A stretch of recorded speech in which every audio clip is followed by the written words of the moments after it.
Olá, olá, meus amigos! Estamos de volta aos nossos estudos sobre atos processuais. Esse é o sétimo bloco dos estudos sobre atos processuais. Um estudo que é extenso, como dá para perceber, mas extremamente importante para você concurseiro, razão pela qual nós temos trabalhado com bastante cuidado cada um dos pontos referentes aos atos processuais.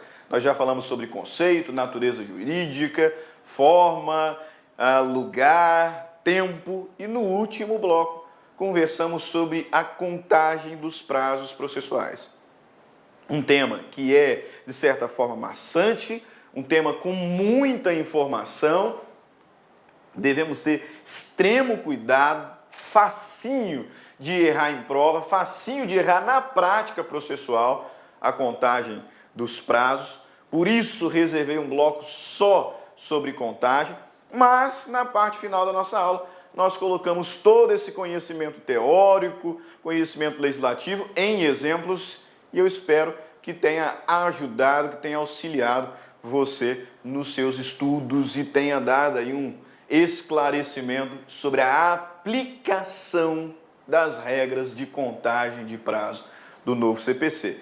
Isso nós vimos no último bloco. Agora, nesse sétimo bloco, nós terminamos esse estudo inicial sobre atos processuais, né, trabalhando a possibilidade de renúncia do prazo, também respondendo à questão se o juiz tem os seus pronunciamentos subordinados a prazos, falando sobre prazos de serventuário, sobre preclusão, né? Concluiremos, então, esse estudo sobre atos processuais, ao menos no que toca a conceito, natureza jurídica, forma, tempo e lugar. Por que eu digo isso? Porque na aula seguinte, nós começaremos um novo módulo, onde trabalharemos a comunicação dos atos processuais. Citação, intimação, carta precatória, carta rogatória, carta de ordem, carta arbitral. Então, passaremos a falar sobre nulidade dos atos processuais. Beleza? Ok? Então, vamos lá, sem mais delongas. Nós falávamos sobre prazo, especificamente sobre a contagem do prazo. E agora, para encerrar o assunto, nós temos aí alguns pontos que merecem ser destacados. Primeiro, e eu pergunto para os senhores, a parte pode renunciar um prazo processual? O que você acha? A parte pode renunciar um prazo processual? Me parece evidente que sim.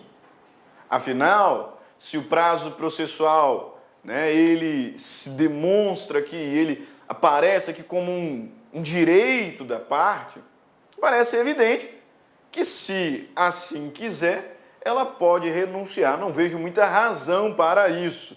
Mas se é da vontade da parte, ela pode renunciar. Então, professor, sim, a parte pode renunciar o prazo processual. Beleza, tá certo. Mas não vá com muita sede ao pote, não vá com muita pressa, porque aqui no Código de Processo Civil, a renúncia do prazo depende do preenchimento de alguns requisitos, depende do preenchimento de alguns pressupostos, e são esses pressupostos que eu quero identificar com os senhores aqui no artigo 225 do novo Código de Processo Civil. Ok? Me parece óbvio, e eu tenho certeza que você respondeu nesse sentido. A parte pode renunciar um prazo processual. O que nós precisamos destacar, com base aqui no artigo 225, são os pressupostos essenciais para esse ato jurídico, para essa manifestação de vontade. Ok? Então, olha lá o texto legislativo. Artigo 225 do novo CPC, o legislador nos diz o seguinte: a parte poderá renunciar ao prazo estabelecido, primeiro requisito, exclusivamente em seu favor. A parte poderá renunciar ao prazo estabelecido exclusivamente em seu favor. É certo que a parte pode renunciar a um prazo processual, mas observe, desde que esse prazo seja exclusivamente para ela. Desde que esse prazo seja exclusivo para ela, que está manifestando a vontade no sentido de renunciá-lo. Então, a parte pode renunciar ao prazo estabelecido exclusivamente a seu favor, em seu favor. Esse é o nosso primeiro requisito para a renúncia. Segundo requisito, logo depois da vírgula, desde que o faça de maneira expressa. Desde que o faça de maneira expressa. Esse aqui é o típico detalhe que eu costumo dizer. Aquele que derruba quem está estudando. É isso mesmo. Tem alguns temas, né, que se a pessoa não está estudando, ela não tem como acertar, porque são temas bastante específicos, né? Só se for muito sortudo mesmo, for bom de chute para acertar, porque são temas específicos e que depende de conhecimento. Mas na nossa estrutura de estudo para concurso público, existem alguns pontos que eu não gosto muito, mas sim temos que fazer, precisam ser decorados. Porque são pontos que mesmo que você saiba o tema, mesmo que você esteja afiado no assunto, tenha conhecimento, tem uns detalhes ali que, se forem esquecidos, certamente te derrubará. Certamente. E um desses detalhes é exatamente o que aparece aqui, né? Veja bem, a parte pode renunciar ao prazo exclusivamente em seu favor. É razoável isso, é evidente. Só que o legislador completa, dizendo que desde que o faça de maneira expressa. E por que eu digo que esse tipo de informação derruba muita gente? Eu acho até me perdoe a expressão, mas até uma sacanagem da parte das bancas elaboradoras de concurso público, mas eu já vi algumas vezes o enunciado dizer, assim como está aqui, ó, a parte poderá renunciar ao prazo estabelecido exclusivamente em seu favor, podendo fazer de maneira expressa ou tácita. E só que detalhezinho, detalhe bobo, né? E aí aparece lá, podendo fazer de forma expressa ou tácita. Aí você vai lá e marca certo, errado. Dois são os requisitos e precisam ser destacados aí no seu material de estudo e precisam ser destacados na legislação que você utiliza para estudar para o concurso público. A parte pode renunciar ao ato processual? Pode. Desde que seja um prazo exclusivamente em seu favor e desde que o faça de maneira expressa. Não cabe renúncia a prazo processual de forma tácita. Não cabe. Cuidado, porque várias bancas costumam fazer essa pegadinha, dizer que o prazo pode ser renunciado de forma expressa ou tácita. Tácita, não. Tácita, não. De forma expressa, é isso que o legislador nos esclarece aqui através do artigo 225. A parte pode renunciar, poderá renunciar ao prazo, primeiro, exclusivamente em seu favor. Segundo, desde que o faça de forma expressa. Não cabe renúncia tácita. Tá? Aqui rapidinho, são regras específicas sobre prazo processual. E agora, então, vamos para o segundo ponto dessas regras específicas sobre prazo processual e últimas regras sobre prazo processual. E aqui eu chego com mais uma questão. Primeiro eu te perguntei se a parte poderia renunciar. E nós vimos que sim, desde que o prazo seja exclusivamente em seu favor e realizado de forma expressa. Segunda questão que eu tenho para os senhores é se o juiz também se sujeita a prazo para os pronunciamentos processuais. Lá na primeira aula, nós, logo depois de apresentarmos o conceito, natureza jurídica dos atos processuais, apresentamos a classificação tradicional e doutrinária, mas que encontra embasamento legislativo, dos atos processuais. Classificação que se divide em 3 espécies: atos das partes, atos do juiz, também chamado de pronunciamentos do juiz, e atos do escrivão, o chefe de secretaria. Atos das partes, atos do juiz, atos do escrivão. Até por conta das 2 últimas aulas, nós falamos muito sobre prazos para a realização dos atos processuais das partes. Então nós falávamos sobre a parte que foi citada e no mesmo ato intimado para contestar, da parte que foi intimada para manifestar em 5 dias, para manifestar em 10 dias. Ou seja, falamos muito sobre os atos processuais das partes e sobre os prazos que deveriam ser respeitados na realização desses atos. Ok? Beleza. Só que naquela classificação original, tradicional, doutrinária, também legislativa, nós temos os chamados pronunciamentos do juiz, que são 3. Você se lembra? Sentença, decisão interlocutória e despacho. Aí eu questiono os senhores, para o cumprimento desses pronunciamentos, o juiz deve respeitar algum prazo?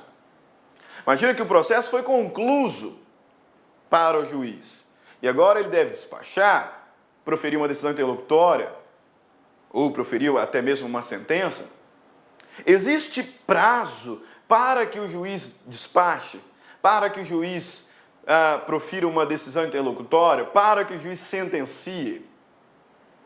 Ele também, enquanto magistrado, enquanto gestor da relação jurídica processual, enquanto responsável pelo desenvolvimento do processo de ofício, né? Lembra? Lá nas noções introdutórias, nas normas fundamentais do processo, em que nós aprendemos que a jurisdição ela é inerte, então ela deve ser provocada, só que o processo se desenvolve por impulso oficial. Quem dá esse impulso é o juiz, por meio desses pronunciamentos: despacho, decisão interlocutória e sentença. Na realização, no cumprimento desses pronunciamentos, o juiz está sujeito a prazo? O que vocês acham? O legislador nos diz o seguinte: sim, para o cumprimento dos seus pronunciamentos, o juiz está subordinado a prazos. A prazos. E são 3, a depender da natureza do pronunciamento. Veja só o que o artigo 226 do novo Código de Processo Civil nos diz sobre o tema. Artigo 226, o legislador diz o seguinte: o juiz proferirá, inciso 1º, os despachos no prazo de 5 dias. Ok? Então, despacho, prazo de 5 dias. Prazo de 5 dias. Proferirá as decisões interlocutórias no prazo de 10 dias. E proferirá as sentenças no prazo de 30 dias. Ok? Então, o legislador deixando bem claro aqui a resposta ao questionamento que acabei de fazer. O juiz tem 3 pronunciamentos, 3 espécies de pronunciamento. É óbvio que o juiz realiza diversos outros atos processuais, né? Ele que gerencia o processo, é ele que vai ditar, né, a organização da audiência, vai ouvir a testemunha, vai interrogar as partes, mas dentro dos atos processuais do juiz existem 3 pronunciamentos: despacho, decisão interlocutória e sentença. E para esses pronunciamentos, o juiz está sujeito a prazos. Para despachar, o juiz está sujeito a prazo de 5 dias. Para proferir decisões interlocutórias, 10 dias. Para proferir sentença, 30 dias. Então, mais uma vez aqui, artigo 226, esses números devem ser decorados, tá? Devem ser decorados, infelizmente. Não gosto muito de decoreba, mas devem ser decorados. O legislador nos diz, o juiz proferirá os despachos no prazo de 5 dias, as decisões interlocutórias no prazo de 10 dias e as sentenças no prazo de 30 dias. 5, 10 e 30. 5 dias para despachar, 10 para proferir decisões interlocutórias, 30 dias para proferir sentenças. Agora, sabemos que o juiz, com base no que estipula o artigo 226, o juiz está sujeito a prazos processuais para os seus pronunciamentos. 5 dias para despacho, 10 dias para decisão interlocutória, 30 dias para a sentença. O que eu gostaria de refletir com os senhores nesse momento é sobre o seguinte: o juiz está sujeito a prazo. E se esses prazos não forem observados?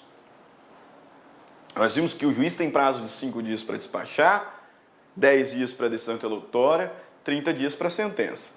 E se o juiz não cumprir, se o juiz não observar esses prazos expressamente previstos na lei? Qual a consequência? Tem consequência? Se tem, qual a consequência? Veja bem, aqui tem um detalhe extremamente importante. Quando trabalhamos sobre modalidades de prazo, né, costuma-se falar em prazos próprios e prazos impróprios. A doutrina costuma dizer acerca dos prazos próprios e prazos impróprios. E qual é a diferença essencial dos prazos próprios para os impróprios? A diferença é que os prazos próprios, eles são preclusivos. E os prazos impróprios, não, são impreclusivos. Os prazos próprios são aqueles, em regra, aplicáveis às partes. Então, quando eu digo que a parte tem um prazo para uma determinada manifestação, que a parte tem um prazo para contestar, que a parte tem um prazo para cumprir um outro ato processual, esses prazos, em regra, são prazos próprios. O que significa dizer que, se a parte não observar esses prazos, ela se sujeitará à preclusão temporal. Ela não poderá realizar depois. Terá perdido a oportunidade. Dormientibus non succurrit ius. O direito não socorre quem dorme. A parte tinha um prazo para cumprir com aquele ato processual e não o observou. Então ele não poderá realizar o ato agora, intempestivamente, como regra.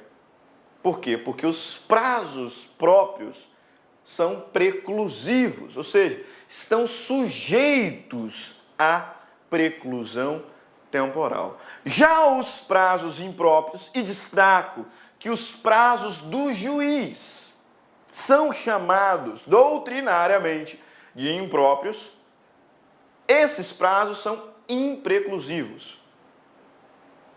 Exatamente.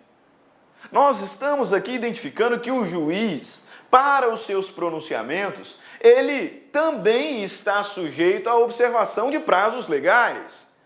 Prazo de 5 dias para despachar, 10 dias para proferir decisão interlocutória, 30 dias para sentenciar. Sim, mas esses prazos, notem, são impróprios. Impróprios, ou seja, não estão sujeitos à preclusão. Não estão sujeitos à preclusão. Noutras palavras, se esse prazo for inobservado, ainda assim o juiz estará obrigado ao cumprimento daquele ato processual, ao pronunciamento daquele ato processual, despacho, decisão interlocutória e sentença. E quando falamos isso, aí sim, me parece e se transforma em razoável a ideia de que os prazos do juiz realmente devem ser impróprios. Porque imagina, se esses prazos que nós identificamos fossem próprios e, portanto, preclusivos, com devido respeito, muitos juízes não sentenciariam mais. Ah, precluiu, passou os 30 dias, então não vou mais dar aquela sentença, não vou mais proferir aquela sentença.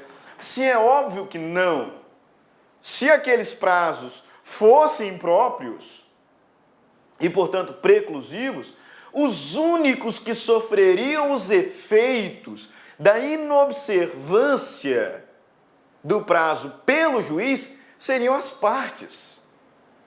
As partes é que seriam prejudicadas pela não manifestação, pelo não pronunciamento do juiz no prazo previsto na lei. Então é razoável que esses prazos apresentados não sejam preclusivos, não sejam próprios.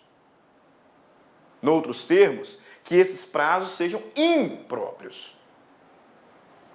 Acontece que quando faço essa afirmação, alguns alunos da universidade presencial sempre me questionam: professor, se esses prazos são impróprios e, portanto, não são hábeis a causar consequências processuais imediatas, dentre as quais destaca-se a preclusão, por que esses prazos existem?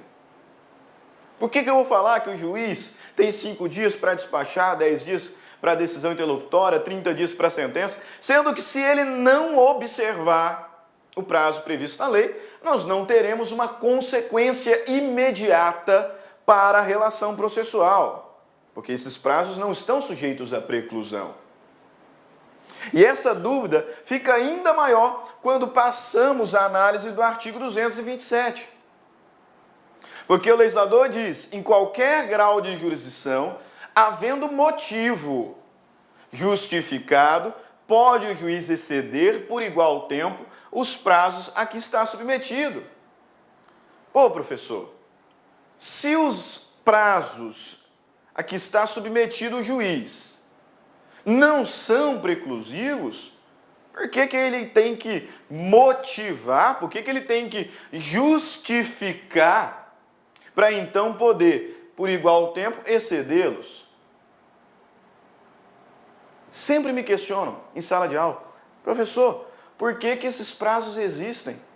E mais do que isso, por que o artigo 227 está tratando aqui sobre a motivação, sobre a justificação para que o juiz possa exceder por igual tempo o prazo, sendo que num primeiro momento a inobservância da lei não é hábil a causar consequências diretas ao processo, porque os prazos são impróprios.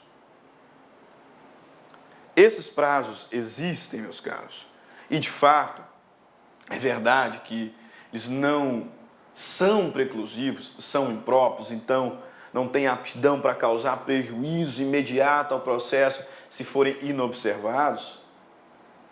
Mas se o juiz, sem motivação, sem justa motivação, inobservá-los, isso pode causar consequências, sim. Evidente, quando o legislador colocou esses prazos ali, o objetivo é que o juiz, salvo em situações de justo motivo, e na maioria das vezes tem, né, o caso aí da superlotação do Poder Judiciário, mas esses prazos existem para que o juiz, não havendo justo motivo, cumpra com os princípios da celeridade e da duração razoável do processo. E se injustificadamente esses prazos forem observados, ele poderá sim sofrer consequências. Poderá sim ser responsabilizado. Então não se enganem. Não se enganem. Não é porque esses prazos são impróprios que eles são irrelevantes de forma alguma. Primeiro, a existência prazos é fundamental para a efetividade aos princípios da celeridade e da duração razoável do processo. E mais, o fato de ser impróprio não significa que o juiz pode injustificadamente inobservá-los. É verdade, são impróprios e por isso não estão sujeitos à preclusão temporal. Mas se injustificadamente o juiz inobservar, isso pode sim implicar consequências para ele, juiz, não para o processo, porque prejudicaria apenas as partes, mas para ele, juiz, pode sim. Pode sim. Então, o juiz observará, terá esmero na observação desses prazos, né? Inclusive motivando para poder excedê-los por igual tempo, como diz aqui o artigo 227, para não cair no conteúdo do artigo 235. Ok? 235. Vamos aqui fazer uma linhazinha do tempo para você não perder de vista. Artigo 225 fala da renúncia dos prazos. A parte pode renunciar prazo processual, 2 requisitos, desde que seja exclusivamente em seu favor e desde que o faça de maneira expressa. E o artigo 226 identifica os prazos do juiz, dizendo lá, o juiz proferirá despacho no prazo de 5 dias, decisões interlocutórias no prazo de 10 dias, sentença no prazo de 30 dias.